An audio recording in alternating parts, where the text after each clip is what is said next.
Hello. Now, today our topic is demand. Economics में demand बहुत important topic है।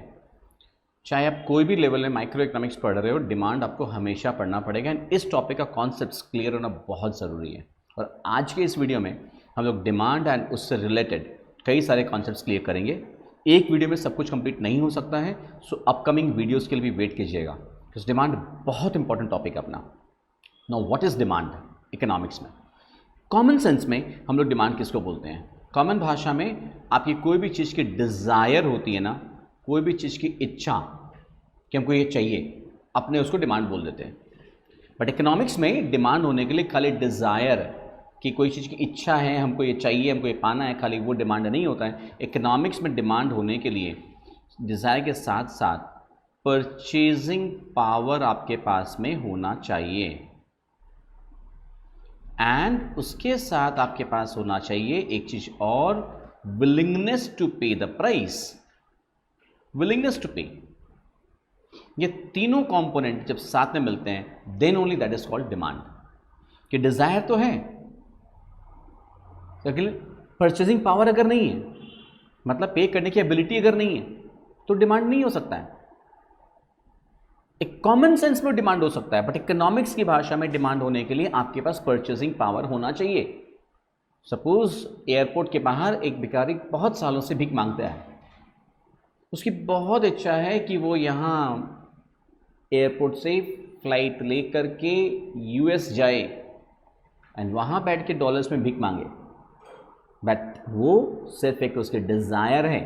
Common भाषा में डिमांड भले ही बोल सकते हो उसको आप, लेकिन प्रैक्टिकली इकोनॉमिक्स के एंगल से वो डिमांड नहीं है। क्यों? क्योंकि what is missing, that is ability to pay is missing. Clear? और एक चीज, मान लो कोई आदमी के पास एबिलिटी टू पे भी है, डिजायर भी है, बट खर्चा नहीं होता उससे, कंजूस मक्खी चूस है, right? In that case again willingness to pay अगर मिसिंग है तो भी वो डिमांड नहीं हो सकता है। डिजायर होना एक अलग बात है, किसी के प्रेशर में आके खरीदने की इच्छा है लेकिन पैसा पे करते रहे में नहीं, आप पे तो नहीं होता, नहीं तो फिर डिमांड नहीं है। इकोनॉमिक्स में demand for a commodity will include all these three things. If these three are present we call it demand और that is called effective demand. Clear? Now demand for a commodity depends upon many factors. Demand कोई भी चीज़ का बहुत सारे factors के ऊपर depend करता है।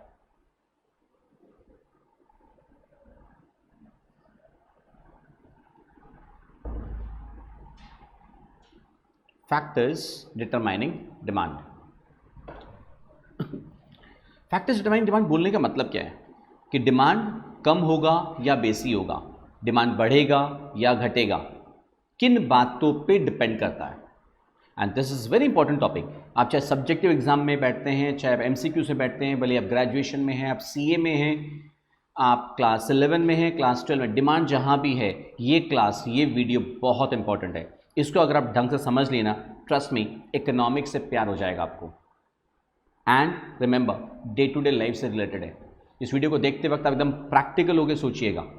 इकोनॉमिक्स आपके डे टू डे लाइफ से कनेक्टेड एक ऐसा सब्जेक्ट है जिसको अगर आप ढंग से समझ लो ना, बहुत ईजी है subject. So coming to the first point कि factors determining demand, one is price of the commodity.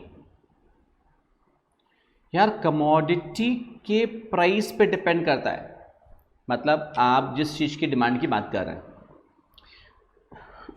आप आपके पसंद के मोबाइल फ़ोन की बात कर रहे हैं, आप कपड़े की बात कर रहे हैं, आप पिज़्ज़ास की बात कर रहे हैं, बर्गर की बात कर रहे हैं, कोई भी चीज़ का, बहुत simple. Price of the commodity अगर बढ़ेगा, मैं एरो देके दिखा रहा हूँ, प्राइस अगर बढ़ेगा डिमांड पे, क्या डिमांड को मैं क्यों से दिखाता हूँ? प्राइस अगर ज़्यादा हो जाएगा, डिमांड क्या हो जाएगा दोस्तों? डिमांड कम हो जाएगा। बहुत कॉमन सी बात है। आप सिनेमास में जाते हैं, पीवीआर्स में जाते हैं, पीवीआर का टिकट का दाम 200 की जगह 500 हो जाए, डिमांड कम हो जाएगा ना। कोरोना के टाइम में वैसे भी कम हुआ हुआ है, बट इन जनरल बता रहे हैं, दाम बढ़ जाएगा तो डिमांड ऑटोमेटिकली कम हो जाएगा, टिकट्स का डिमांड कम हो जाएगा। सो वाइस वर्सा, प्राइस अगर कम हो जाता है, डिमांड क्या होगा? डिमांड इंक्रीज हो जाएगा। That means what? क्या बोलेंगे आप? That price the commodity and demand for it are inversely related. Price and quantity demanded are inversely related. And एक बात बोलूँगा, अब सिर्फ वीडियो देखने से नहीं होगा, आपने कॉपीज़ खोल के रखिए, कॉपीज़ में नोटिंग करते रहिए छोटा छोटा सा, सिर्फ वीडियो देखने से नहीं होगा, नोटिंग करके रखिए ताकि आपके पास में हमेशा के लिए एक रेडी रहेगा, रेडी रिकॉर्डर रहेगा। जब भी भूल गए आप ऐसे ही शॉर्ट शॉर्ट में लिख लीजिए, बहुत ईजी है। उसके बाद आप अपने टेक्स्ट बुक से, मेरे नोट से, कहीं से भी पढ़ लीजिए आप। बहुत कॉम्पैक्ट हमारी खुद की बुक बनाई हुई है, आप वहाँ से भी पढ़ सकते हैं, अपने बुक कोई भी टेक्स्ट बुक से पढ़ सकते हैं। Next number 2, demand for the commodity कई और चीज़ों पे डिपेंड करता है, that is income of the consumer. Consumer की इनकम पे, कंज्यूमर कौन है? जो कमोडिटी को कंज्यूम कर रहा है, राइट। कंज्यूमर्स की इनकम अगर बढ़ेगी, इनकम को इकोनॉमिक्स में नॉर्मली वाई से डिनोट करते हैं, तो मैं ऐसे दिख रहा हूँ वाई, इकोनॉमिक्स में इनकम को वाई से डिनोट करते हैं। इनकम अगर बढ़ेगी, आप बताइए, इनकम अगर बढ़ जाए, आपकी फैमिली की इनकम पहले 30,000 थी, अभी आपकी फैमिली की इनकम भगवान कर 1 लाख हो जाए, 2 लाख हो जाए, इनकम बढ़ेगी तो डिमांड क्या होगा? बढ़ेगा, हाँ या ना? आप भी ज़्यादा कपड़ा खरीदेंगे, आप भी ज़्यादा मूवीज़ देखेंगे, आप भी ज़्यादा पॉपकॉर्न खरीदेंगे। सो इनकम अगर बढ़ेगा, ऑब्वियसली डिमांड भी बढ़ेगा, एंड अगर इनकम कम हो जाता है, डिमांड भी कम हो जाता है। कोविड के टाइम में जब लॉकडाउन था, पूरे कंट्री में इनकम काफ़ी लोगों की फॉल हो गई थी, तो ऑब्वियसली डिमांड भी तो कई चीज़ों का फॉल हो गया था। It was not only because of lockdown की फॉल हुआ, बिकॉज इनकम कम हो गया, उसकी वजह से भी तो डिमांड कम हुआ था। यू कैन वेरी ईजिली को relate with it. So that means what? Income of the consumer and demand, income and quantity demanded are directly related. आया कि नहीं समझ में?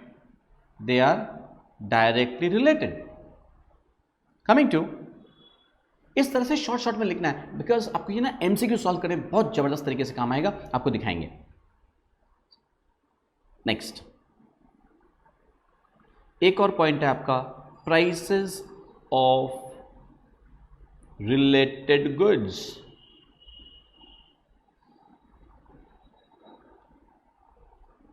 रिलेटेड गुड्स, अब ये क्या चक्कर है? इकोनॉमिक्स में या इन जनरल रिलेटेड गुड्स दो तरह का होता है। One is substitute goods and the other one is complementary goods. So what are these two? What are substitute goods and what are complementary goods? Substitute goods कौन से होते हैं? Substitute goods है वो goods जो एक दूसरे के बदले में यूज किया जा सकता है। Vodafone and Airtel are substitutes of each other, हाँ या ना? अब आप बोलेंगे सर हम लोग तो बुक में हमेशा या टीचर्स हमेशा टी एंड कॉफ़ी पढ़ाया है, क्योंकि घर में जब गेस्ट आते हैं पूछते हैं चाय लेंगे या coffee. Yes, they are substitutes but not that close substitutes जितना close substitutes Vodafone and Airtel है या जियो एंड एयरटेल है, राइट। मैं किसी का भी ऐड नहीं कर रहा हूँ, पहले बता दे रहा हूँ, राइट। या सब्स्टिट्यूट गुड्स में आपका पेन्स बहुत सारे के आते हैं, Linc pen and Montex pen, they are substitutes of each other. Got the point? And ये आपका Pepsi and Coca Cola, Pepsi and Coke are very close substitutes of each other. And complementary goods, factors determine demand हम लोग पढ़ रहे हैं, तो demand पे कैसे क्या फर्क पड़ता है प्राइस से रिलेटेड गुड्स में चेंज होने से, वो तो बाद में बात कर रहे हैं, पहले ये दोनों पेयर्स की बात कर ले रहे हैं। Now what is complementary goods? Car and petrol, very common bookish example and practical as well. Complementary मतलब जो एक दूसरे के बिना यूज नहीं हो सकता है। गाड़ी चाहिए तो पेट्रोल, अब बोलोगे सर नहीं डीजल, अच्छा भाई डीजल है, एलपीजी है भाई गाड़ी के साथ वो तो चाहिए, तो वो दोनों pair, car and LPG, car and electric vehicles आ जाती हैं तो car and electricity, they are complementary goods, right. My screen and my touch pen, this are complementary goods. Book में मिलेगा tea and sugar, are complementary goods. ना दोनों चाहिए, एक से नहीं चलेगा। Mobile phone and SIM card, they are complementary goods. That's clear? Now how does the price of substitute goods effect the demand for a commodity? ठीक है, suppose हम लोग डिमांड फॉर कोक की बात कर रहे हैं, तो हमारा यह पॉइंट है प्राइसेस ऑफ रिलेटेड गुड्स। मतलब पेप्सी का प्राइस, पेप्सी का प्राइस अगर इंक्रीज हो जाता है, पेप्सी का प्राइस अगर इंक्रीज हो जाता है कोक का डिमांड के ऊपर में क्या फर्क पड़ेगा? आपको ये सोचना है कि पेप्सी का प्राइस अगर इंक्रीज हो जाता है, what would the effect on the demand for Coke? Pepsi पीने वाले कोक की तरफ आ जाएंगे। कौन सा पेप्सी के साथ शादी किया हुआ है कि उसे वफादारी निभानी है? पेप्सी का प्राइस अगर महंगा हो गया, बढ़ गया दाम, पेप्सी पीना छोड़ के लोग कोक के तरफ शिफ्ट हो जाएंगे। That means what? कोक का प्राइस विल इंक्रीज। कोक का price will increase, isn't it? Coke का demand will increase. If the price of Pepsi increases, demand for Coke will increase. That means in the case of substitute goods, the relation between the price of one commodity and the demand of the other commodity is directly related. जैसे for example, if Pepsi का price कम हो जाता है, Coke का demand भी कम हो जाएगा, क्योंकि in that case कोक पीने वाले लोग पेप्सी की तरफ शिफ्ट हो जाएंगे. That means what? अगर हम डिमांड फॉर कोक की बात कर रहे हैं तो demand for Coke is directly related to the price of Pepsi. That is in the case of substitute goods. मैं इसको थोड़ा डिटेल में लेके जा रहा हूं बिकॉज एमसीक्यू सॉल्व करते वक्त स्टूडेंट्स गलत कर देते हैं. सब्जेक्टिव में तो रट भी लेते हैं, कॉन्सेप्ट्स क्लियर होना बहुत जरूरी है. इन the case of substitute goods, एक का डिमांड दूसरे के प्राइस के साथ डायरेक्टली रिलेटेड होता है. And the case of complementary goods, अगर एक का प्राइस, सपोज कार का प्राइस अगर बढ़ जाता है, demand for petrol will fall. SIM cards अगर महंगे हो जाए, अभी तो बहुत फ्री मिलते हैं, एक ज़माना था जब सिम कार्ड्स बहुत महंगे थे, कॉल चार्जेस बहुत महंगा था, तब मोबाइल का डिमांड क्या था? बहुत कम था. पूछेगा अगर आप स्टूडेंट अपने पेरेंट्स से पूछेगा, जब सिम कार्ड्स महंगे थे, कॉल चार्जेस महंगे थे, इनकमिंग आउटगोइंग में पैसा लगता था, इन that case and that time mobile का डिमांड क्या था? कम था. जैसे सिम कार्ड्स का प्राइसेस कम हुआ, कॉल चार्जेस कम हुआ, मोबाइल का डिमांड बढ़ गया. Inversely related, right? Suppose call charges or SIM card prices falls, then demand for mobile handsets, demand for mobile phones will increase. That means आपको ध्यान में क्या रखना है? Then in the case of complementary goods, the relation is inverse. And in the case of substitute goods, the relation is positive, directly related. Clear? है ना मजेदार चीज? इसके बाद आप आइए नेक्स्ट टॉपिक पे. नेक्स्ट फैक्टर हम लोग क्या पढ़ रहे हैं? Factors determining demand. डिमांड किन फैक्टर्स पर डिपेंड करता है? प्राइस ऑफ द कमोडिटी हमने पढ़ लिया, हमने पढ़ा इनकम ऑफ द कंज्यूमर, हमने पढ़ा prices of substitute goods. Next, that depends upon the national income. Country का इनकम हमने पहले पढ़ा था, कंज्यूमर का इनकम. अभी है नेशनल इनकम, जैसे हम जो डिमांड की बात कर रहे हैं ना, ओवरऑल डिमांड की बात कर रहे हैं, इन जनरल डिमांड की बात कर रहे हैं. नेशनल इनकम ऑब्वियसली बात है, अगर बढ़ेगा demand in general for goods and services क्या होगा? बढ़ जाएगा. That is what? Directly related. समझ में आ रहा है? नेशनल इनकम बढ़ेगा, डिमांड भी बढ़ जाएगा. नेशनल इनकम फॉल होगा, डिमांड भी फॉल हो जाएगा. It also depends upon the distribution of national income. Now, what does that mean? Distribution national income word का मतलब क्या है? कि national income का distribution even distribution है या uneven distribution है. What is the meaning of even distribution? मतलब national income is equally distributed, equal distribution, equality. Income distribution में अगर equality, almost every people are having the same income. And unequal distribution का मतलब inequality. जैसा कि India में या other under developed and developing nations में होता है, that major part of the income is in the hands of very few people and majority लोगों के पास, majority of the people, majority of the लोगों के पास है बहुत कम इनकम होती है. एंड बहुत कम लोग होते हैं जिनके पास है बहुत ज़्यादा कंट्री की ईयरली इनकम का ज़्यादा प्रोपोर्शन बहुत कम लोगों के पास में है। इसका मतलब क्या है? Major part of the population के पास इनकम बहुत कम है।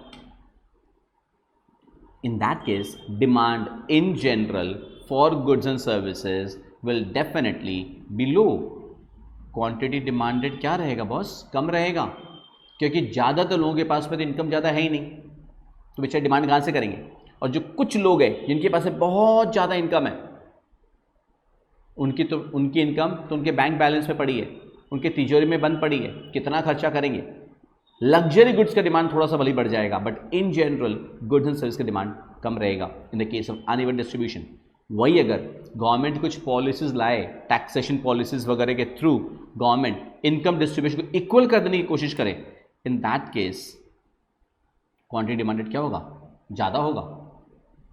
क्यों? कि जो रिच लोगों से इनकम को कैसे भी करके कम कर दिया जाए, इक्वालिटी, इक्वल डिस्ट्रीब्यूशन हो जाए, समाज में इक्वल डिस्ट्रीब्यूशन इनकम होगा, तो इन जनरल हर किसी का डिमांड फॉर गुड्स सर्विस बढ़ जाएगा, इन दैट केस डिमांड बढ़ेगा। Clear?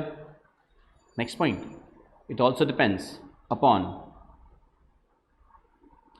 Tests and preferences. Taste and preference of a consumer. आप पहले एक दूसरी लोकेलिटी में रहते थे फॉर एग्जाम्पल, उसके बाद आप किसी और लोकेलिटी में शिफ्ट हो जाते हैं, पॉश एरिया में शिफ्ट हो जाते हैं, तो ऑब्वियसली आपका ड्रेसिंग सेंस, आपका प्रेफरेंसेस चेंज हो जाएगा कि नहीं अब हम ये ऐसा नहीं, हमको ऐसा कपड़ा पहनना है। आपका लाइफस्टाइल चेंज हो जाता है, ऑब्वियसली उसके साथ साथ डिमांड भी तो चेंज हो जाता है। कोई आदमी पहले कुछ और कंज्यूम करता था, अब उसको दूसरी चीज़ की आदत लग गई है, वो दूसरा चीज़ कंज्यूम करता है। पहले आप चाय पीते थे, अब आपको कॉफ़ी का शौक हो गया है, अब आपको रोज़ सुबह शाम कॉफ़ी चाहिए, तो टी का डिमांड कम हो जाएगा, कॉफ़ी का डिमांड बढ़ जाएगा। Is that simple? Clear? Demand for a commodity depends upon many factors, right? Like quantity of money in circulation,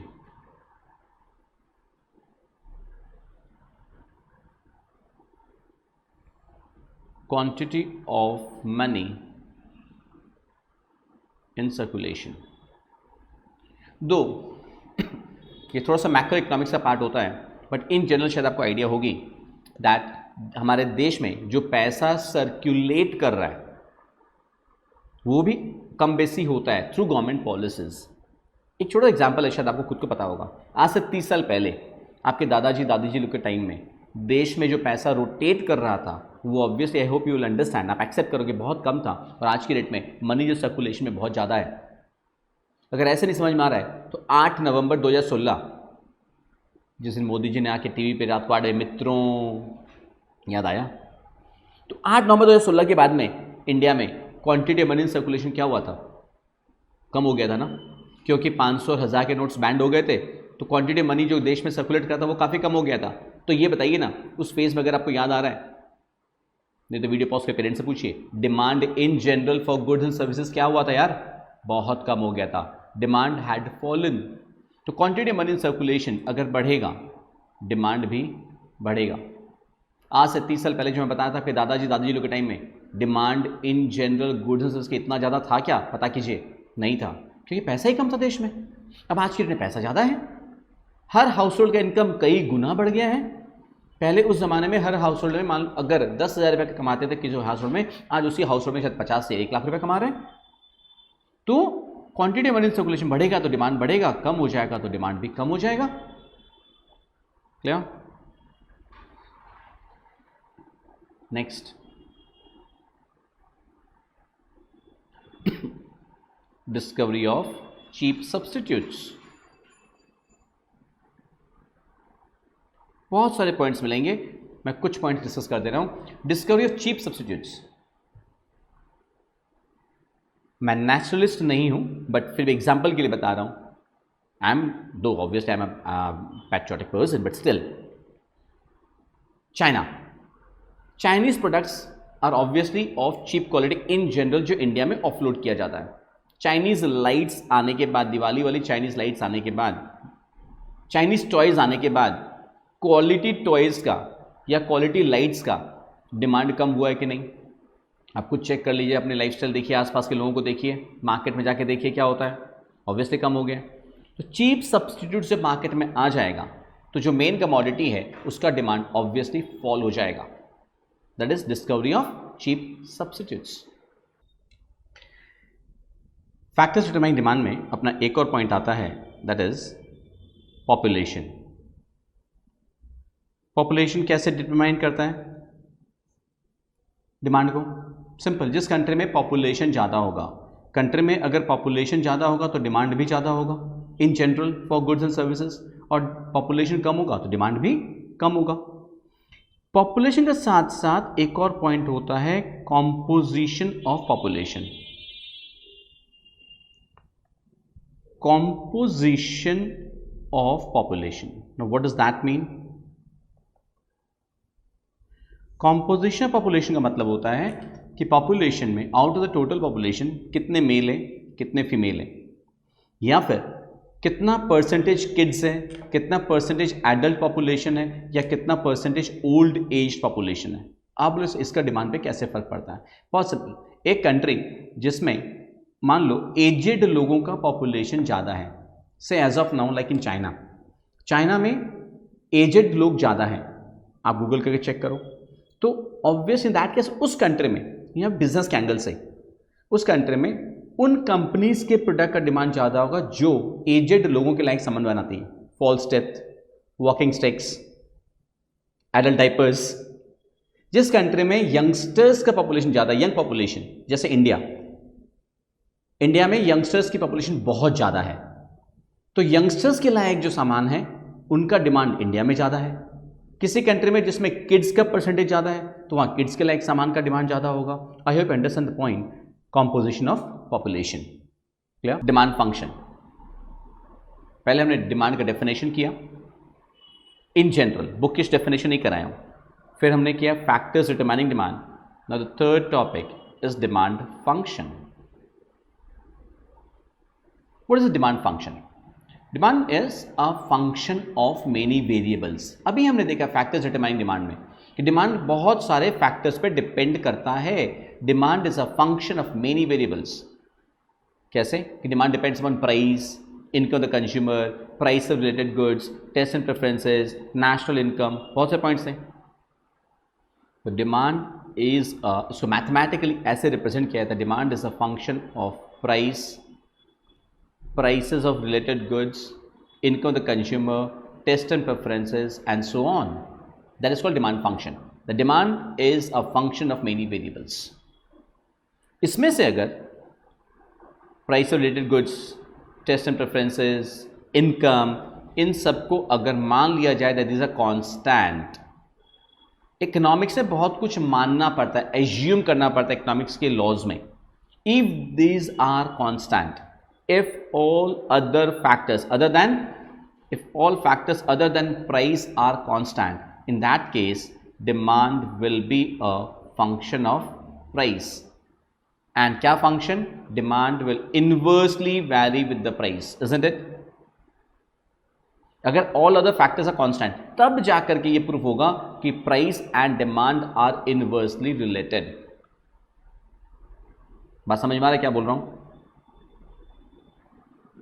हो सकता है प्राइस बढ़ गया, कोई चीज़ का प्राइस 200 रुपया था 300 हो गया, बट अगर कंज्यूमर की इनकम पहले 30,000 थी और अभी 60,000 हो गई, तो प्राइस बढ़ने के बावजूद भी हो सकता है उस कमोडिटी का डिमांड कम नहीं होगा। क्यों? क्योंकि इनकम भी तो चेंज हुआ है। सो अब अगर हमको ये बताना है कि नहीं प्राइस और डिमांड का इनवर्स रिलेशन है, तो हमको एज्यूम करना पड़ेगा, मान लेते इनकम नहीं बढ़ा, अब आगे बताओ क्या होगा। अगर इनकम नहीं बढ़ा है तो डिमांड एंड प्राइस का रिलेशन क्या होगा दोस्तों? Obviously that will be inversely related. And from here we come to the next topic, that is called the law of demand. यहीं से हमारा नेक्स्ट टॉपिक स्टार्ट हो जाता है, law of demand. Law of demand वही बात अभी जो बताया आपको, बोलता है other things remaining constant, that is ceteris paribus, though this a Latin word, इसका मतलब होता है other things remaining constant. Other things remaining constant बोलने का मतलब अदर डिमांड डिटरमाइनिंग फैक्टर्स अगर गिवन है, अगर कांस्टेंट, अगर फिक्स्ड है, इन that case demand for a commodity and its price are inversely related. Demand inversely varies with the price. Inversely varies with price. That is, demand and price are inversely related. That is, demand will increase with the fall in price, and with the increase in price, quantity demanded will, with the decrease in price, quantity demanded will increase, and if the price increases, quantity demanded falls. That is the law of demand. Other things remaining constant, ये याद रखना बच्चों. Coming to the next topic, यहीं से from this law of demand we get one concept of demand curve.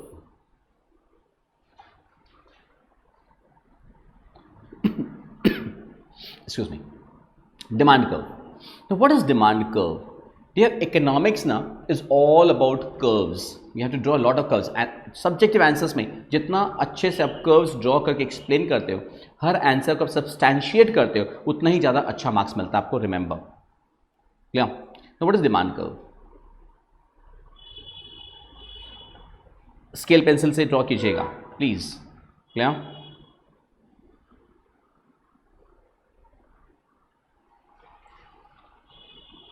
Curve हमेशा curvature वाला होता है. इकोनॉमिक्स में we can have straight line demand curve as well. पहले मैं कर्वेचर वाला दिखा देता हूं आपको मैं कि कैसा होता है. एंड ऑब्वियसली जब demand and price are inversely related, तो अब देखो क्या होगा. ये ओ वाई एक्सेस, ये ओ एक्स एक्सेस, ये मेंशन करना होता है. जब भी डायग्राम ड्रॉ करते हैं ये सब कुछ मेंशन किए बिना मार्क्स डिडक्ट हो जाएगा. यहाँ पे आप प्राइस मेजर कर रहे हैं, यहाँ पे आप मेजर कर रहे हैं क्वांटिटी डिमांडेड.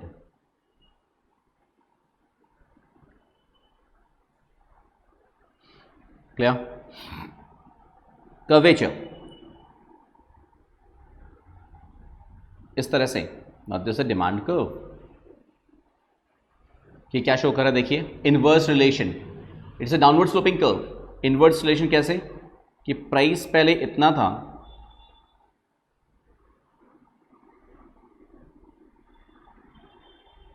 डिमांड इतना था, प्राइस कम हो गया,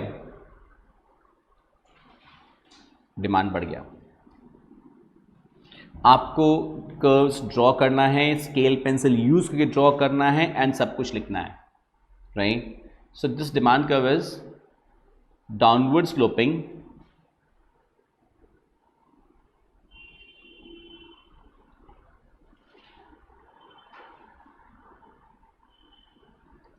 और उसको नेगेटिवली स्लोप्ड कहा जाता है. नेगेटिव स्लोप है. It slopes downward from left to the right. From left to the right. समझ में आ रहा है?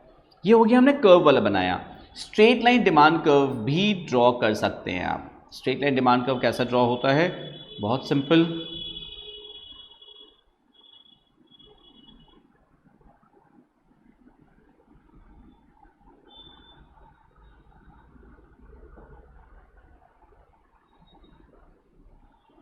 आप कर्व नहीं ड्रॉ करके आप इस तरह से ड्रॉ कर रहे हैं. Is that simple?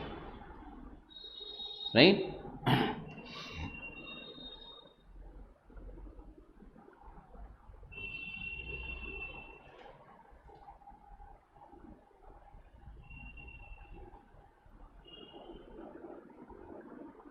शायद लाइन स्टेडी हो गई. शायद एक बार वापस रिट्राई मारते हैं.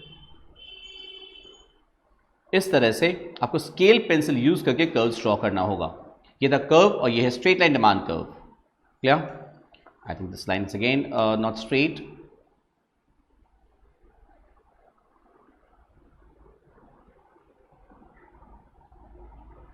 And remember as I said कि आपको ग्राफ ड्रॉ करते वक्त आप कहाँ क्या मेंशन कर रहे हैं आपको लिखना जरूरत है. Y O X, price, quantity demanded, everything has to be mentioned, right?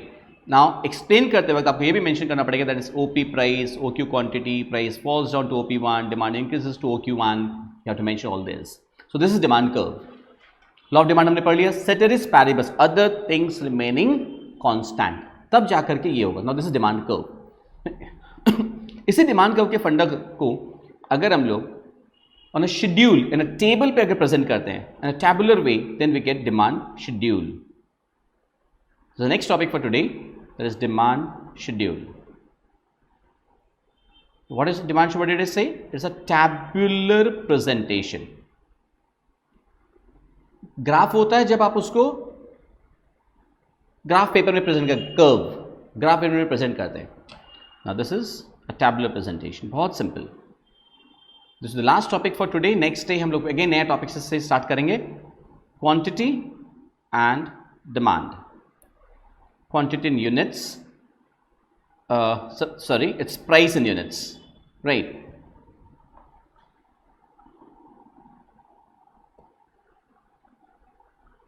Price in rupees, demand in units. Suppose at the price of rupees 10, demand for a commodity was 100 units. Price increases to 15, demand falls down to 60. Price increases to 18, demand falls down to say 40.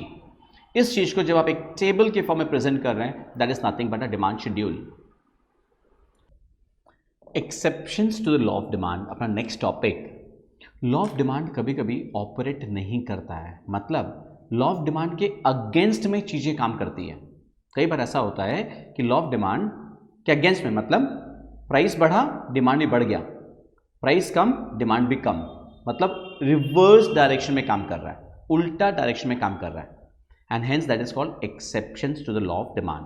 What are the exceptions? Exception law of demand में क्या क्या है, right. जैसे आप एक चीज जानते हो शेयर मार्केट के बारे में, स्पेक्यूलेशन, उस पॉइंट को हम लोग बोलते हैं स्पेक्यूलेशन. जब कोई इंसान कहीं पे पैसा लगाता है ये सोच करके कि फ्यूचर में उसका दाम बढ़ेगा तो बेच देंगे,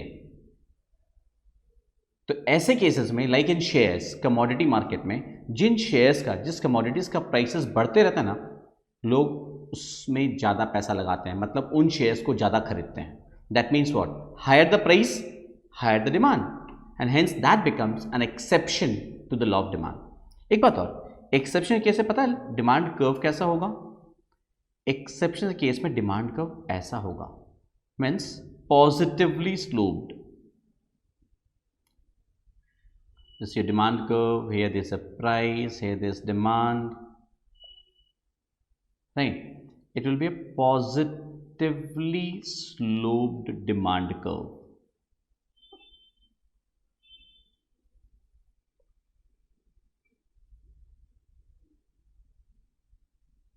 exception to the law of demand. कैसे? अब देखो, प्राइस ज़्यादा डिमांड भी ज़्यादा, प्राइस कम हो गया डिमांड भी कम हो गया. इसका एक एग्जांपल हो गया speculation, that is stock market, commodity market, ये सब में. स्टॉक मार्केट, कमोडिटी मार्केट में ये सब में यही होता है, जिस कमोडिटी का प्राइसेस या जिस शेयर का प्राइसेस कम होता है उसका डिमांड भी कम होता है. लोग सोचते हैं प्राइसेस और कम होगा तब खरीदेंगे, और जिनका प्राइसेस बढ़ रहा होता है ना, लोगों को लगता है कि इसका दाम और बढ़ेगा तो अभी खरीद लेते हैं, हायर प्राइस में खरीदते हैं. जितना दाम बढ़ रहा होता है लोग और ज़्यादा खरीदते रहते हैं. क्यों? ये लगता है कि कल प्राइस और बढ़ जाएगा, बेच के फायदा हो जाएगा, right. Coming to the next exception, fear of shortages. Fear of shortages, ये पॉइंट क्या है? अगर अपने को लगता है कि कोई भी चीज़ की कमी होने वाली है मार्केट में कोई भी चीज़ का शॉर्टेज होने वाला है, उस कमोडिटी को लोग हायर प्राइस पे भी खरीदते हैं. सिर्फ एग्जांपल, आज अगर अभी अनाउंस हो जाए कि आज या कल से मार्केट बंद, लॉकडाउन जैसे हुआ था, कोई भी कारण से 7 दिन के लिए मार्केट बंद, अभी क्या होगा? जो भी नेसेसरी आइटम्स है, वेजिटेबल्स है, फ्रूट्स है, ग्रोसरीज है, सब कोई बैग ले लेकर के उन दुकानों में पहुंच जाएंगे सामान लेने के लिए, एंड दाम आसमान छूने लगेगा. कोई चीज़ जो कल तक 20 रुपये किलो में बिक रही थी आज शायद 50 रुपये 100 रुपये किलो हो जाएगी उसमें. लेकिन क्या होगा मालूम है? जब 20 रुपये किलो प्राइस था लोग 1 किलो या 2 किलो खरीदते थे, आज 100 रुपये में शायद 10 किलो या 20 किलो खरीदेंगे. Higher price higher demand, why? Because is a fear of shortage in the market, market में कमी होने वाली है, खरीद डालो भैया, नहीं तो कहेंगे क्या। Next third point,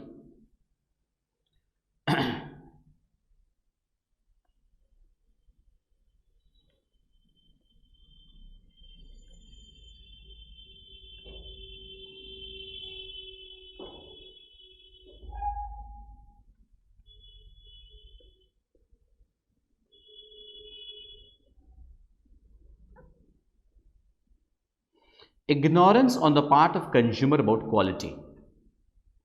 Ignorance on the part of consumer about quality. कई चीज़ों में ऐसा होता है जब कंज्यूमर को क्वालिटी जज करनी नहीं आती है, क्वालिटी के बारे में पता नहीं होता है कि क्वालिटी अच्छी है खराब है, तो हाई प्राइस वाला अच्छा क्वालिटी का लगता है, लोग उसको खरीद लेते हैं। जब चीज़ों की क्वालिटी के बारे में अपने को पता नहीं रहता है, हम लोग क्या करते हैं, हाई प्राइस हाई डिमांड हो जाता है, क्योंकि हम लोग को लगता है कि हायर प्राइस वाला अच्छा क्वालिटी का है। सपोज डायमंड के केस में, जिसको कहते हैं हीरे की पहचान तो जौहरी को ही होती है, आम इंसान को हीरे की पहचान नहीं होती है। एंड हीरे के केस में को पता होना चाहिए कि मान लो एक छोटा डायमंड और एक बड़ा डायमंड है, जितना बड़ा पीस होता है अगर ओरिजिनल है उसका प्राइस उतना ही ज़्यादा होता है, छोटे वाले का प्राइस उतना ही कम होता है। ठीक है, आप कोई दुकान में जा रहे हैं, आपको कोई डायमंड खरीदना है, एक छोटा पीस आपको दिखाता है 15,000 में और बड़ा पीस आपको दिखाता है 14,000 में। हीरे में क्या बताया, जितना बड़ा पीस होता है अगर ओरिजिनल है उसका प्राइस उतना ही ज़्यादा होगा। अब एक छोटा पीस 15,000 में, बड़ा पीस 14,000 में, आपको क्या लगेगा, आपको लगेगा बड़ा वाला नकली है, तो लोग कौन सा खरीदेंगे, बोले भैया 1,000 रुपये एक्स्ट्रा भले ही लगे, लेकिन असली चीज़ घर लेके जानी है, लोग कौन सा खरीदेंगे, 15,000 वाला। High price high demand, so there is ignorance on the part of consumer about quality. Next point, Giffen goods. Giffen goods में क्या होता है ना कि पहले इसके बारे में स्टोरी समझ लो क्या है। Giffen was an economist of Ireland. उनके ज़माने में Ireland was a very poor country, बहुत गरीब देश था, लोग 2 वक्त ढंग से खा नहीं पा रहे थे। दो भले ही वो लोग नॉन वेजिटेरियन थे, लेकिन वो लोग को ब्रेड पोटैटो यही सब पे जीना पड़ रहा था, एंड तो भी 2 वक्त ढंग से नहीं खा पाते थे। तो गवर्नमेंट ने क्या किया, एक बार डिसाइड किया कि पोटैटो को सब्सिडाइज कर दिया जाए। सब्सिडाइज करने का मतलब कम रेट पे मार्केट में बेचा जाए, लॉस में। गवर्नमेंट करता है ऐसे, सब्सिडी गवर्नमेंट देता है, आप लोग इकोनॉमिक्स में पढ़ोगे, इंडिया में भी कई सारी चीज़ों में सब्सिडी होती है। तो गवर्नमेंट ने क्या किया, पोटैटो को सब्सिडाइज कर दिया एंड मार्केट में पोटैटो का क्वांटिटी सप्लाई बढ़ा दिया, ये सोच करके कि अगले दिन से पोटैटो ज़्यादा बिकेगा। अगला दिन लेकिन हुआ कुछ और, खबर आई मार्केट से पोटैटो का डिमांड कम हो गया। जिफिन ये भाई साहब घूमते घूमते मार्केट पहुंचे, उन्होंने देखा, खड़े रह के स्टडी किया कि लोग कर क्या रहे हैं। उन्होंने देखा कल तक जो आदमी 10 किलो आलू मान लो खरीदता था या 5 किलो आलू खरीदता था, आज वो कम क्वांटिटी खरीद रहा है, और खरीदने के बाद सामने जो मीट की दुकान है उस पर चला जा रहा है। वो देखा ऐसा क्यों हो रहा है, क्योंकि पोटैटो जब सस्ता हो गया तो ऑलरेडी कुछ पैसा बच रहा है, लेकिन उतना भी नहीं बच रहा है कि बंदा मीट खरीद सके। तो और पैसा बचाने के चक्कर में पोटैटो कम खरीदता है एंड मीट के दुकान में जाके मीट खरीदते घर लेके जाता है, क्योंकि उनके लिए मीट था सुपीरियर फूड एंड उनके लिए पोटैटो था इन्फीरियर गुड। तो पोटैटो जैसे हो गया एक special type of inferior good, उनको नाम दे दिया गया जिफिन गुड्स। जिफिन गुड्स के केस में देखा यह जाता है that law of demand inverse operate करता है, उल्टा ऑपरेट करता है कि प्राइसेस कम हो जाता है, डिमांड कम हो जाता है, प्राइसेस बढ़ जाता है, डिमांड बढ़ जाता है, and hence they become an exception to law of demand. अपने इंडिया की बात करते हैं तो इंडिया में ज्वार, बाजरा, ये जो फूड ग्रेन्स हैं इनको जिफिन गुड्स कहा जाता है, इनके केस में भी यही होता है।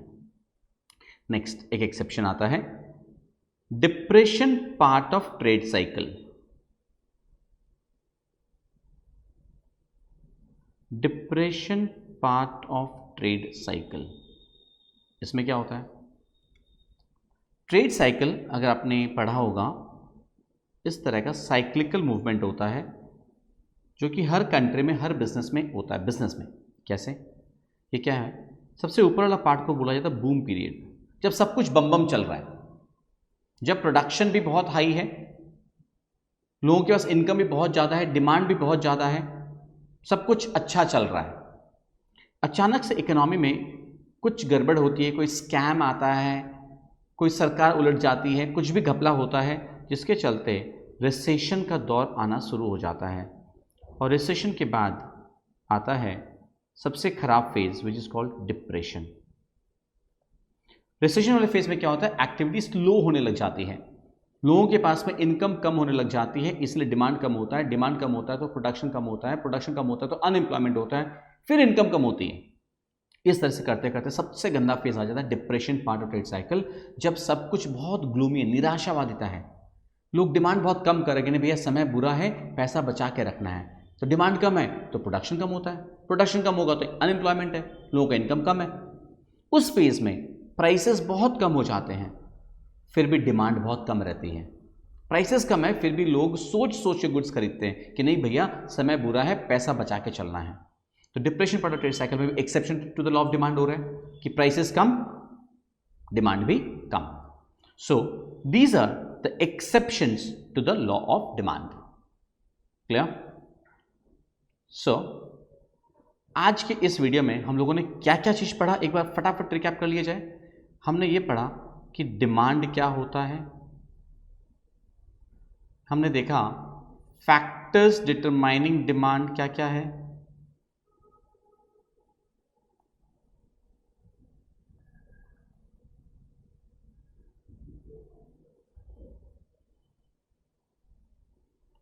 डिमांड फंक्शन क्या होता है हमने ये पढ़ा, हमने पढ़ा लॉ ऑफ डिमांड, हमने देखा डिमांड कर्व क्या होता है, डिमांड शेड्यूल क्या होता है, फिर हमने देखा चेंज इन डिमांड,